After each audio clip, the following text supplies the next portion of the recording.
Hello everyone, আমরা গেছিলাম মেলায়। আমাদের বলেছে আমি শ্বশুরবাড়ির পাশেই যে পাশের যে গ্রামটাতে সেখানে মেলা হচ্ছে।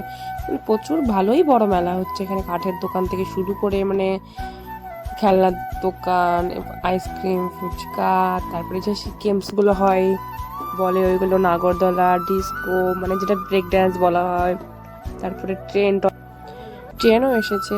আর বিয়ের আগে তো মা বাবা বোন ভাইদের সাথে যেতাম, খুব ভালো লাগতো। বিয়ে হয়ে গেছে, ওদের সাথে তো যেতে পারি না। শ্বশুর শাশুড়ি এদের সাথেই যাই। শাশুড়ি, আমার বর আর আমি গেছিলাম। তাই এখানটাতে আমরা ভেবেছি আজকে, আগের দিন যেহেতু নাগরদোলায় উঠেছিলাম, আজকে ডিস্কে উঠবো। তাই আমরা এখানে লাইন দাঁড়িয়ে টিকিট কেটে এখন যাচ্ছি। একটু হালকা হালকা ভয়ও করছিল, অনেকদিন আগে উঠেছিলাম তো। এখানে আমার ভাই আমার কাকি শাশুড়ির ছেলে, ও উঠেছে বান্ধবীর সাথে। এখানে আমি আর আমার কাকি শাশুড়ি উঠেছি। আর এখানে আমার বর নিচে থেকে ভিডিও করছিল, সবটা নিচ্ছিল ফুটেজগুলো। আমি বলেছিলাম ও যে ওখানে দাঁড়িয়েছে, ওর ভয় লাগে বলে ও কোনো কিছুতে ওঠে না। আর যেহেতু অনেক দিন পরে প্রথমে একটু ঘাবড়ে গেছিলাম, আমি উঠে ভীষণই ভয় পেয়েছিলাম। তার পাশেই ছিল নাগরদোলা। ভয় তেমন 2-3 বার চিৎকার করেও উঠেছি। তারপরে আমার আস্তে আস্তে চোখ খুলে তারপরে ভয়টা কেটে।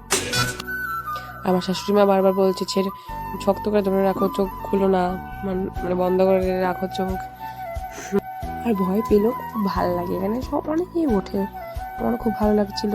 তারপরে ভয়টা কাটিয়ে উঠে ফোনটা আস্তে করে বের করে তারপরে একটু কিছু ভিডিও নিয়েছি ঘুরতে ঘুরতে। প্রথমে একটু হালকা ভয় পাচ্ছিলাম, তারপরে ঠিক হয়ে গেছিলো।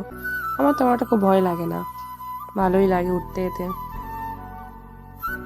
আর বিয়ে হয়ে গেলে না, নিজের ইচ্ছেতে সব কিছু করা যায় না, কিন্তু আমার বর আমার খুবই সাপোর্ট করে, ও আমার অনেক কথা শোনে।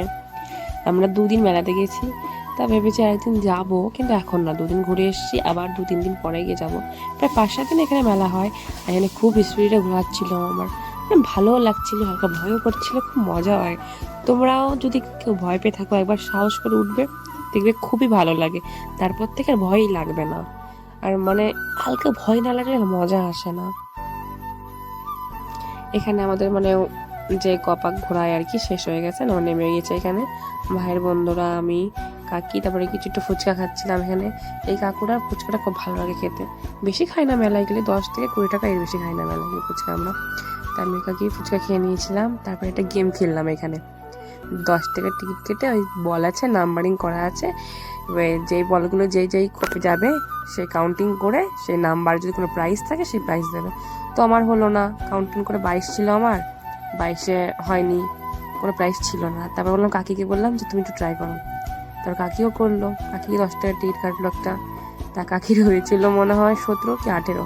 একটা প্লাস্টিকের বাটি ছিল, ওইটা তাও নিয়েছি। তারপরে এখান থেকে একটা সুন্দর আমি চুড়ি নিয়েছি। আর ওইখান থেকে চুড়িটা নিয়ে দেখছিলাম, তারপরে আর নিলাম না। তারপরে আমার কাকি যেহেতু চিকেন খায় না, আমরা ভেজ মোমো নিয়েছিলাম। তারপরে আমরা ভেজ মোমো খেয়েছি, বাট ভালো ছিল না তেমন একটা, মোটামুটি ওকে ওকে। আমি 2টো খেয়েছিলাম, আর কাকি সব খেয়েছিলাম। কাকি ভালো করে খুলে দেখছিল চিকেন নেই তোর ভেতরে। আর এই চুড়িটা খুবই সুন্দর দেখতে, একটা কড়ির চুড়ি, কড়ি দেওয়া করে সাইডটাতে। তো ওই চুড়িটা আমি নিয়ে নিয়েছি। আর কাকি নিয়েছে একটা মালা আর একটা কানের। মেলা দেখা হয়ে গেছে, তারপর আমরা কিছু ফটো তুলে বাড়ি চলে এসেছিলাম। আর দেখা হচ্ছে পরের ভিডিওটা। Bye bye.